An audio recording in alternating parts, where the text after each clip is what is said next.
Bismillahirrahmanirrahim. Assalamualaikum warahmatullahi wabarakatuh. Alhamdulillahirabbil alamin. Wassalatu wassalamu ala asrofil anbiya'i wal mursalin wa ala alihi wa sahbihi ajma'in, amma ba'du. Rabbi shrah li sadri wa yassir li amri wahlul 'uqdatam min lisani yafqahu qawli. Bersyukur kita atas kehadirat Allah Subhanahu wa Ta'ala, karena sampai saat ini kita masih diberikan kesehatan serta kesempatan sehingga kita dapat berjumpa di hari yang penuh berkah ini. Dan tak lupa juga sholawat serta salam kepada Nabi Muhammad SAW. Allahumma sholli wa sallim wa barik alaihi, yang telah membawa kita dari zaman yang gelap gulita menuju zaman yang terang benderang. Dan semoga dengan memperbanyak sholawat kepadanya, kita termasuk umatnya yang mendapatkan syafaat di yaumil akhir kelak. Amin amin ya rabbal alamin. Baik, pada pertemuan kali ini adapun materi yang ingin saya sampaikan mengenai pemberdayaan masjid dan ekonomi syariah. Jika dihubungkan dengan ekonomi, maka masjid dan ekonomi adalah dua istilah yang samar-samar dalam kajian literasi ekonomi Islam. Mengapa seperti itu? Karena sangat sedikit penggiat ekonomi Islam yang membentuk dua aspek ini. Ekonomi sebagai instrumen yang tidak bisa lepas dari kehidupan manusia tentunya. Nah, begitu juga tentang masjid, yaitu sebagai wadah dalam pembangunan muamalah tadi. Ekonomi masjid dapat didefinisikan sama dengan ekonomi yang berbasis masjid dengan interpretasi bahwa pelaksanaan ekonomi tidak lepas dari nilai-nilai spiritual yang terbangun di dalam masjid tersebut. Mengapa demikian?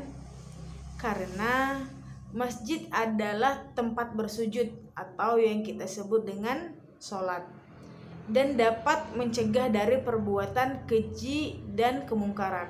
Hal ini sesuai dengan Quran surah ke-29 ayat 45. Jika masjid betul-betul digunakan sesuai dengan fungsinya, maka seharusnya tidak ada lagi perbuatan-perbuatan curang dalam bertransaksi, dalam timbangan, dalam pencurian, dan tidak amanah sampai uang negara raup entah kemana. Masjid tidak hanya digunakan sebagai wadah untuk beribadah. Masjid tidak hanya digunakan sebagai wadah untuk beribadah, tapi lebih daripada itu pada hakikatnya, yaitu mampu mendisiplinkan manusia dari aturan-aturan agama dan bangsa. Segala bentuk tindakan yang merugikan diri, sesama manusia, dan lingkungan bisa teratasi dengan mewujudkan fungsi masjid yang sebenarnya. Saat ini diperkirakan ada sekitar 800.000 masjid di seluruh Indonesia. 800.000 masjid di seluruh Indonesia. Jumlah ini merupakan yang terbanyak di dunia.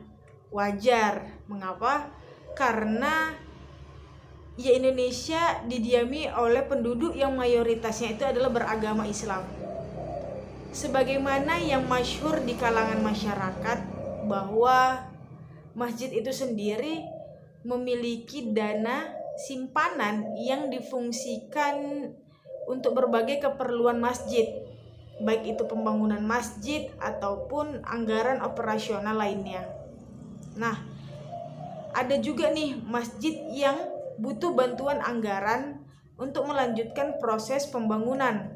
Namun ada juga masjid yang mempunyai kelebihan saldo yang entah kemana mau dialokasikan untuk kepentingan umat.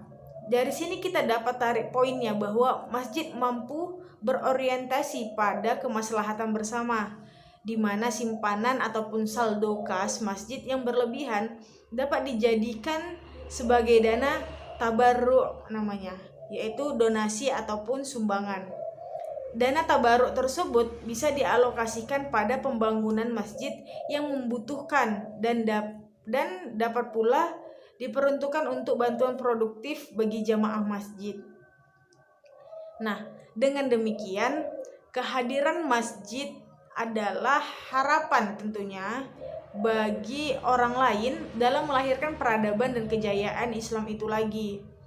Persatuan dan kesejahteraan umat pasti akan mudah tercapai ketika fungsi masjidnya dilaksanakan sesuai dengan contoh Rasulullah Shallallahu Alaihi Wasallam, yang mana kehadiran masjid tentu tidak hanya sebagai tempat membangun relasi kepada Sang Pencipta dengan seorang hamba, tetapi juga menghadirkan ikatan kuat berupa persaudaraan antar umat ataupun sesama kaum atau sesama manusia.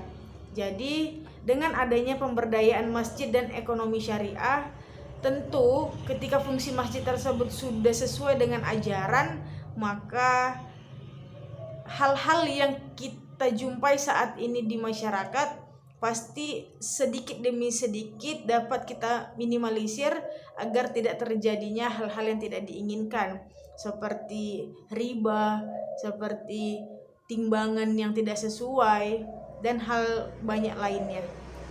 Jadi semoga bermanfaat pertemuan kita pada hari ini. Mohon maaf apabila ada kesalahan. Akhirul kalam, wassalamualaikum warahmatullahi wabarakatuh.